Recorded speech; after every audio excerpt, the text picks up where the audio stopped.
Hello and welcome as we return to John Milton's Paradise Lost. We left off last time at the end of his opening invocation up to line 27 or so with his invocation of the Muse, the heavenly Muse, which is the Holy Spirit in the Christian faith, in the Christian tradition. And Milton ends that invocation by claiming that what he's attempting to do will not soar any middle flight, but will soar above the Aeonian Mount in his attempt to justify the ways of God to men. And we talked about theodicy and the notion of understanding the notions of evil and the notions of justice and the notion of God's sovereignty in the face of suffering and pain and sin. And we transition from that opening invocation, which is just magisterial in its effect and in its working, to the introduction of one of the pivotal figures of Paradise Lost, which would be Satan himself. We begin, like in the classical epic tradition, in medias res, or in the middle of things, where we enter into the scene, as it were, as Satan's war, quote unquote, against the almighty power, against God, has failed. It is a vain attempt, we'll see, between Satan and God, that he dared to defy the omnipotent to arms, Milton will say. And he is cast out of heaven into judgment, into everlasting fire and torment in the pits of hell. And that's where we find Satan. And we get more of Milton's narrator laying out the cause and the scene of that expulsion from heaven. The narrator in these lines is continuing to speak to the Muse, telling the Muse, asking the Muse to tell the story of how paradise was lost. The narrator says, "Say first, O Muse, for heaven hides nothing from thy view, nor the deep tract of hell." So we get this epic scope invoked here, that our scenery, our setting in this epic is going to range all the way from the heights of heaven to the depths of hell. We get something of Dante there, where our story will feature quite a wide terrain of a setting from heaven to hell and everywhere in between, focusing ultimately on the Garden of Eden, where the event of the fall will occur. But we also get a hint at who this almighty power is, who this God is that Milton is justifying the ways of. Who is this almighty God? Who is this heavenly Muse that's telling this tale to the speaker of the poem here? And we get this notion that it is an omniscient God. Heaven hides nothing from thy view. That this is a God who sees all things, who knows all things. He is omnipotent. We will see that evoked later in line 49. He is all-powerful. He is the almighty power. We also get his vision and his knowledge being everywhere all at once. Heaven hides nothing from thy view, nor the deep tract of hell. And so this is a God who knows all things, sees all things, is present in all places at all times, which means that this vain attempt that Satan will raise against the throne of God is absurd from the outset. God sees the intentions of the heart of man. God sees and knows all things. Nothing, indeed, is hidden from his view. We also get this early evocation of one of the results of the fall, which is the hiddenness of man. That after the fall, the result of that fall will be such that man will seek to hide his true state, excuse me, to hide his true nature from God, to hide from God's view, to hide from one another, that Adam and Eve sought covering from one another as a result of the shame they felt in the wake of their fall. And here Milton is reminding us that heaven hides nothing from the view of God, nor the deep tract of hell. Nothing is hidden from God in all of the created cosmos. Nothing is hidden from the vision of God in all of heaven or hell. And the singer-songwriter Derek Webb once talked about how man, after the fall, is constantly checking the knots in this great suit of fig leaves that we've sewn for ourselves. That's the state of man after the fall, is that we are constantly, in our pride, in our perfectionism, in our fear and anxiety, we are constantly checking the knots in this great suit of fig leaves that we've sewn for ourselves. And so this sense of hiding, this sense of disguise, we'll see this later with reference to Satan's guile and deception with the mother of mankind, with Eve, that the notion of deceit, the notion of hiddenness, the notion of the divided self, which we'll explore at later points in the poem, where the outer man is not in harmony with the inner man. There is a outward man that is a pose or a guise that covers or disguises the true self, the inner man.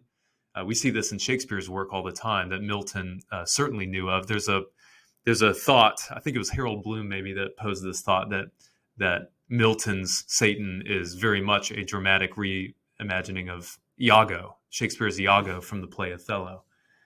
But this notion of guile and deceit, it runs all through Hamlet. Seems, madam, nay it is. I know not seems, Hamlet says to his mother in the opening act, that he says, I have that which within which passeth show, these but the trappings and the suits of woe. So the difference between what is and what seems is evoked in Hamlet. One may smile and be a villain, he says later in the play. And here we have this notion of nothing being hidden from the view of God. So the speaker says, say first, what cause moved our grandparents? There's that first person possessive again, that Adam and Eve are our parents. They are the mother and father of all living humans.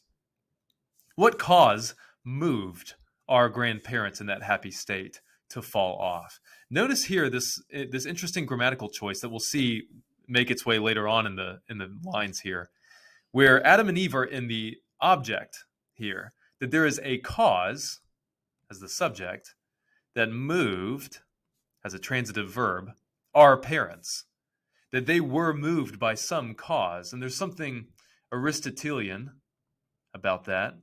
Aristotle's view of causation, cause and effect, that there is a first cause and a material cause and an efficient cause to all things.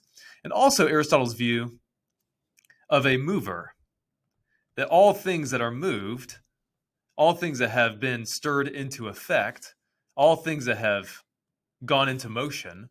Adam and Eve were once united to God. They were once in harmony with God and one with God. And now they are fallen off from God, revolting from God, divorced from God. That move had to have had some cause. That's an effect that has some cause. And so this is part of the justifying of the ways of God to men, is what caused the fall? How did it happen? How did our grandparents, who were once in that happy state, favored of heaven so highly, are now fallen off and lost? How did that occur? And so the project of this poem is going to be to explore that event. What was Satan's role? What was the role of man's free choosing? In Book 3, Milton says, through the voice of God, that man was sufficient to have stood, though free to fall. So we were sufficient to have stood, but we were free to fall. So we will explore all of those questions of will and of sovereignty and of Satan's influence as we progress to discover what cause moved our grandparents in that happy state, favored of heaven so highly, to fall off from their creator. Creation and creator have been torn asunder, and paradise, which was meant to be experienced in the absolute presence of God, where creation and creator were in perfect harmony, where man's duty to serve God and his desire to serve God were one. Now that duty and that desire have been rent apart due to the fall. What caused it? And already here we have some word play here, where the happy condition of man has been broken. We are no longer happy in our natural state. We are unhappy.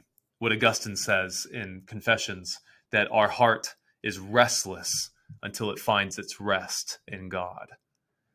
That our hearts were made for God. We were made for God, and we are restless until we find our rest in Him. So there's a condition our happy state that we have lost, but also a state of social, political being, a state of authority, that we are lords of the world in our natural state, that we were meant to be governors of the world in which we were placed, that there was a happy political state of run by the family, run by Adam and Eve as lords of the world. There was this perfect government in Eden where God had authority over all, and Adam and Eve were vice regents on his behalf.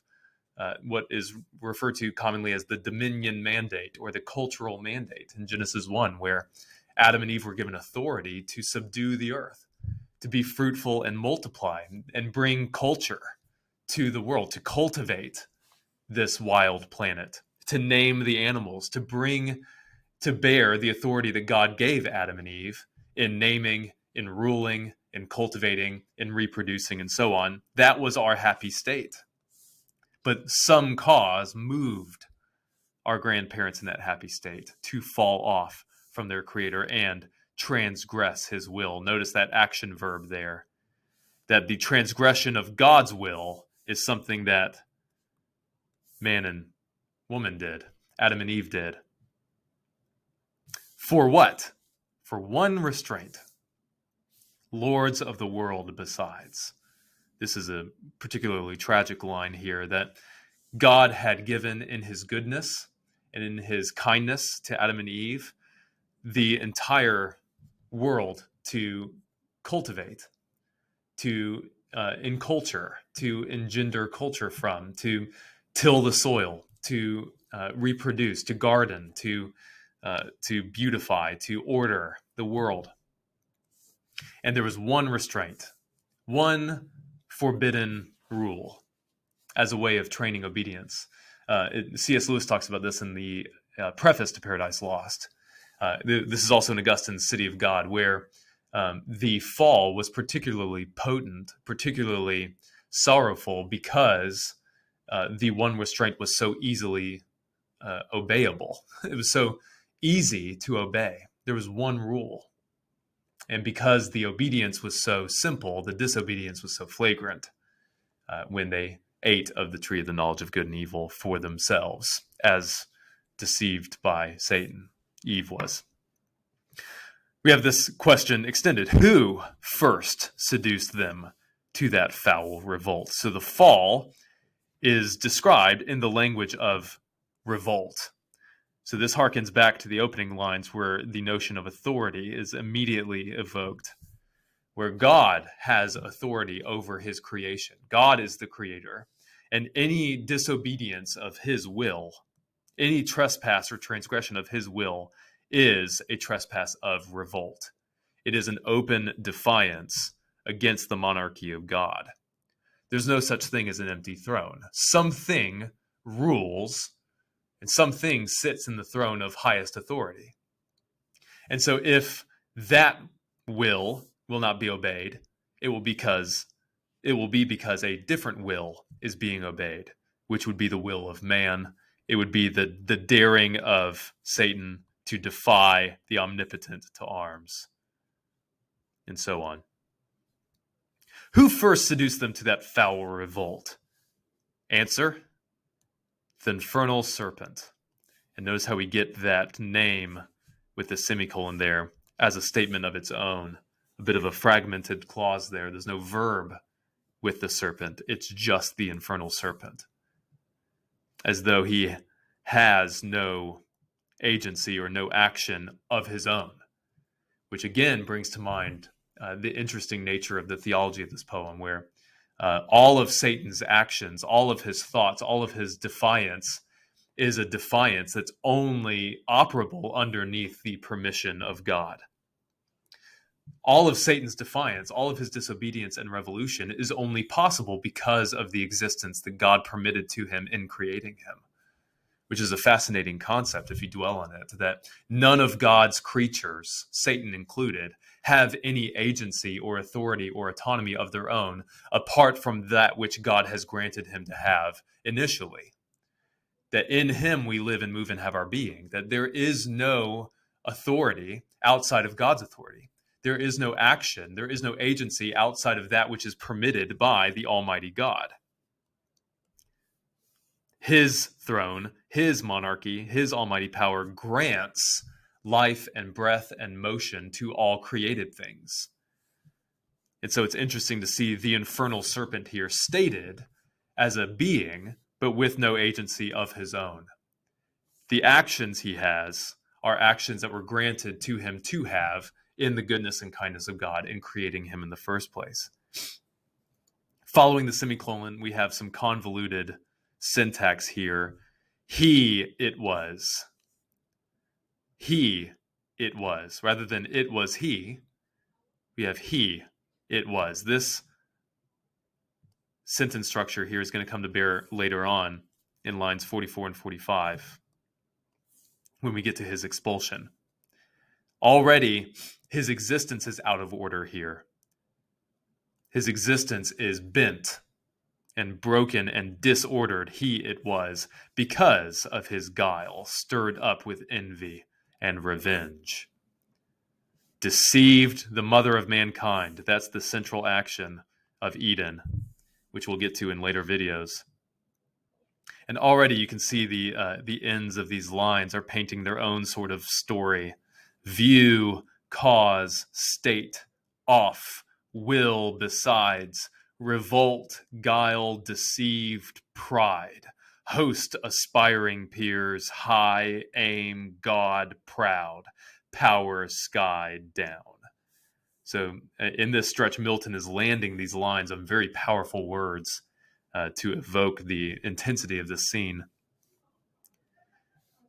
Deceived the mother of mankind, what time his pride had cast him out. Notice that. What cast him out of heaven? God did, ultimately, but what caused that expulsion?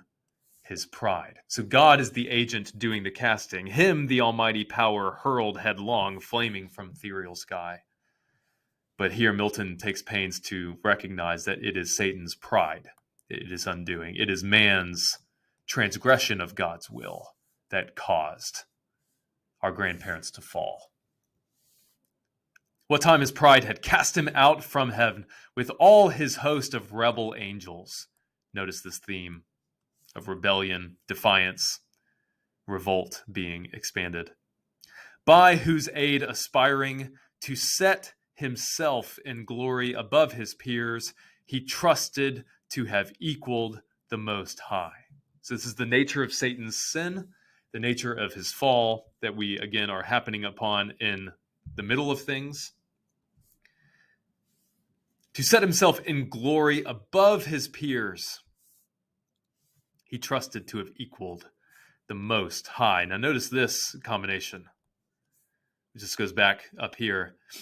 Nothing is hidden from the view of God, not even Satan's intentions. Line 40, he trusted to have equaled the Most High. The problem here is that God is referred to here in the superlative. He is the Most High. He is at the very top. He is the ultimate authority. So how could anything or anyone equal the Most High? This is the definite article, the Most High. Later on, we'll see that with the throne and monarchy of God. Monarchy, one rule. You get mono, meaning one, and arche for rule or authority. So the throne and monarchy of God.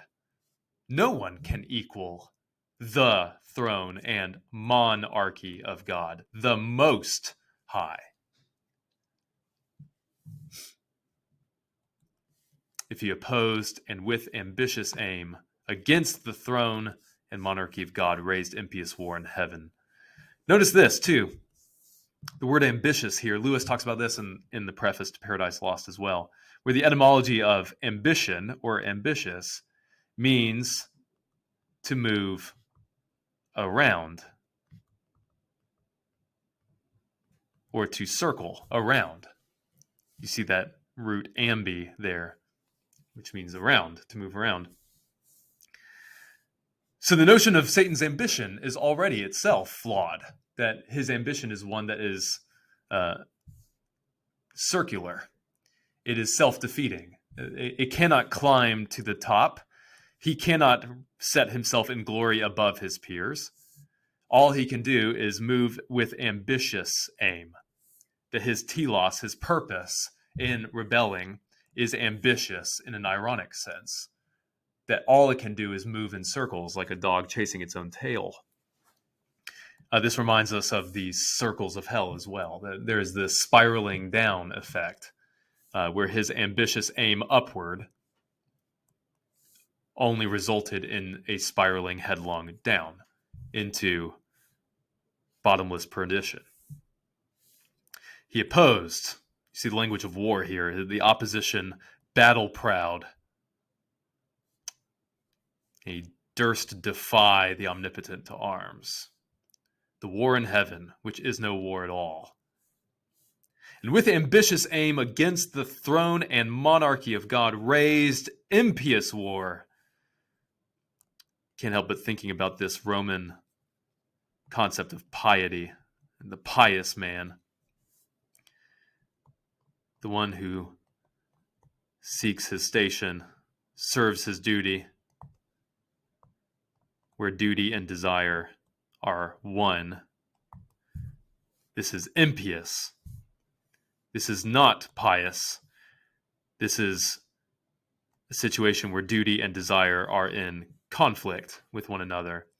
He does not want the duty that has been prescribed to him. He does not want or desire the role to which God has placed him. So he raised impious war in heaven and battle proud with vain attempt. This is going to be a key concept moving forward. Vain there, in this sense, certainly meaning fruitless. It's vain. It doesn't work. It doesn't satisfy. It is a fruitless or flawed, futile attempt, but also vain in the sense of vanity. It is a prideful attempt. This will pop up in book 4 with Eve when she happens upon her reflection in the waters. This is a very beautiful account in book 4 where Eve happens upon her reflection in the water and she draws up close to it and recognizes her own face, her own beauty. And Milton very carefully says that she returned to her reflection and pined with vain desire. Pined with vain desire. And that word pined, too, will also crop up later with Satan, where it says, abashed the devil stood and felt how awful goodness is, saw virtue in her shape, how lovely, saw and pined his loss. And so in book 4, Eve pines with vain desire, which is a fruitless desire to admire and to be drawn toward and to desire one's own reflection. It smacks of the myth of Narcissus there, which we'll see in book 4. But it's fruitless, but it's also an effort that is made in vanity, a vain desire. Here we have Satan's his vanity and his fruitless attempt to defy the omnipotent to arms. Line 44, him, the almighty power, hurled headlong. Here we are brought back to this inverted syntax, this disordered syntax here, where the sentence structure is a bit out of the ordinary order here. He, it was. Here we have him, the almighty power, hurled headlong, flaming from the ethereal sky.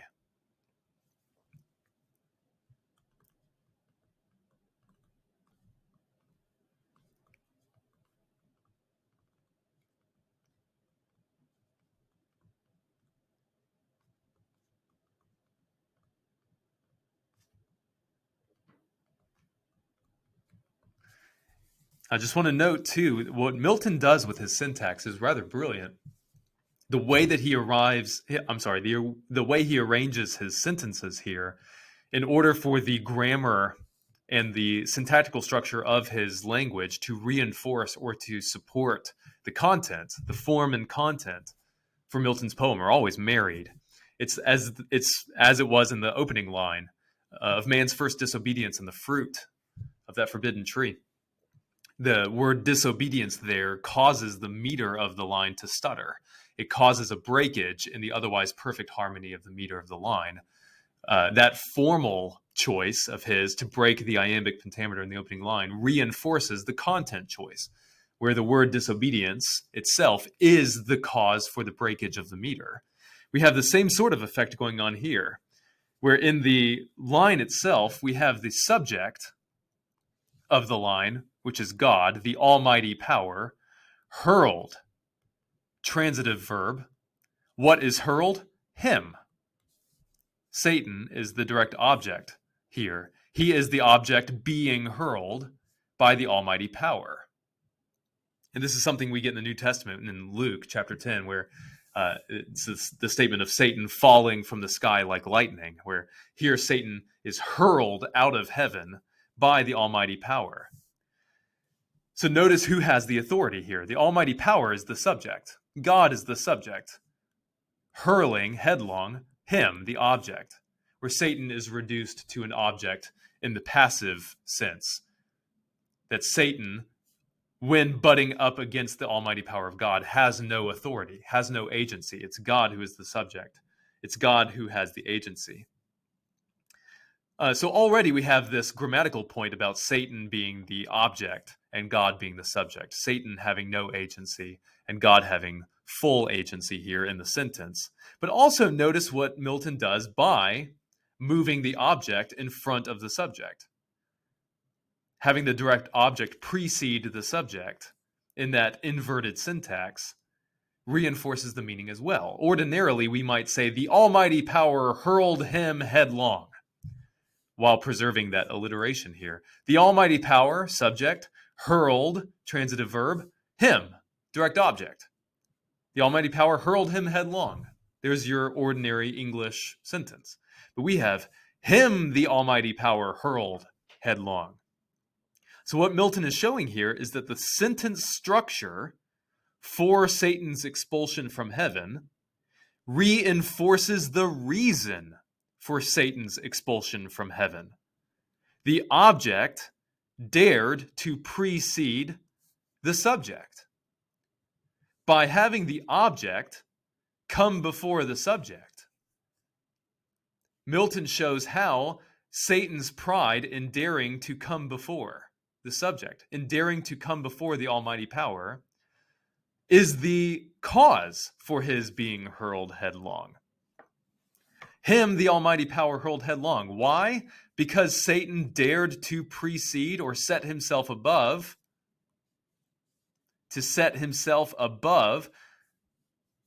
not just his peers, but God himself, to have equaled the Most High. That is a pride of setting oneself prior to God, creature ahead of creator, that led to his expulsion from heaven. That is the primal disobedience. Him, the almighty power, hurled headlong. The object daring to precede or to even supersede the subject. Him, the almighty power, hurled headlong, flaming from ethereal sky with hideous ruin. This word is related to the fall from a great height, which we'll see that in the coming lines, that Satan and his fallen angels fall 9 days through chaos and combustion down to bottomless perdition. This sense of eternal damnation that is bottomless, eternal torment, there to dwell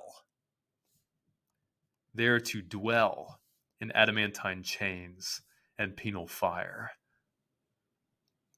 Who durst defy the omnipotent to arms? Notice the irony there. Right? Remember the vain attempt against the monarchy of God. Well, this would be a defiance against the omnipotent, the all-powerful. Remember, it's the almighty power that hurled Satan headlong. And also just remember, the way in which he is hurled is headlong. Satan does not step out on God. Satan does not walk out of heaven. Satan does not step out foot first. He is hurled headlong. There is something of the consummate power of God, the definitive power of God, in hurling Satan out of heaven, rather than Satan choosing of his own volition to excuse himself from heaven. That would imply some sense of co-equality or some sense of co-belligerence there, where you have equal but opposite forces between good and evil. No, this is Satan hurled headlong by the almighty power that is God's. This is the omnipotent God. He is all-powerful, and therefore definitively silences and punishes with adamantine chain, unbreakable chains, and penal fire, who durst defy the omnipotent to arms. 9 times the space that measures day and night to mortal men, he with his horrid crew lay vanquished, defeated definitively. And notice, too, that their days of rolling in the fiery gulf are 9 days. Later on, we'll get the detail from Milton that they fell 9 days to hell. And they will later on create Pandemonium, the city of hell.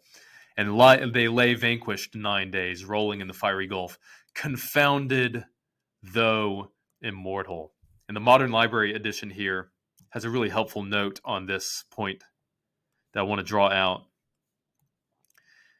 That confounded means destroyed, combined with though immortal, neatly defines the Christian concept of damnation.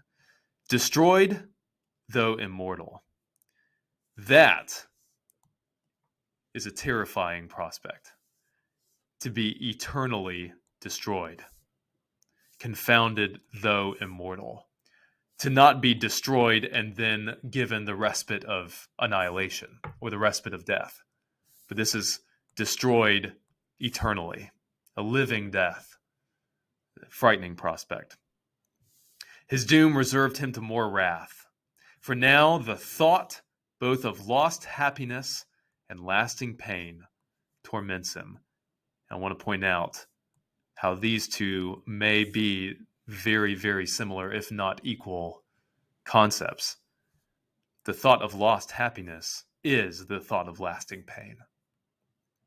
That Satan must forever remember from what great heights he has been hurled, and for what cause. That he is not given the relief of his memory loss. He's not given the relief of forgetting, that he must remember forever. It reminds me of Hamlet's line in the play where he is telling Rosencrantz and Guildenstern that he could be bound in a nutshell and count himself king of infinite space, were it not that he had bad dreams. Must I remember, Hamlet says? Must I remember? When the ghost gives him his injunction to gain his revenge against Claudius, that the serpent that did sting thy father's life now wears the crown. And Hamlet must invoke that sort of revenge. And he says, must I remember? Must I remember? I could be bound in a nutshell and count myself king of infinite space, were it not that I have bad dreams. Were it not that I have this burden of consciousness. And for Satan, the consciousness, the thought of lost happiness and lasting pain torments him. Round he throws his baleful eyes, not just the menacing and evil toward others, not just a vision of all other things that's filled with malice and hatred, but also the malice and hatred that exists in his own heart. His baleful eyes that witnessed huge affliction and dismay mixed with obdurate pride and steadfast hate. So just as lingering, just as eternal and undying as his destruction is, so is his hate. It is steadfast, unyielding, and his pride is obdurate, just like the adamantine chains are unbreakable and obdurate. So is his pride unbreakable, obdurate pride, and steadfast hate.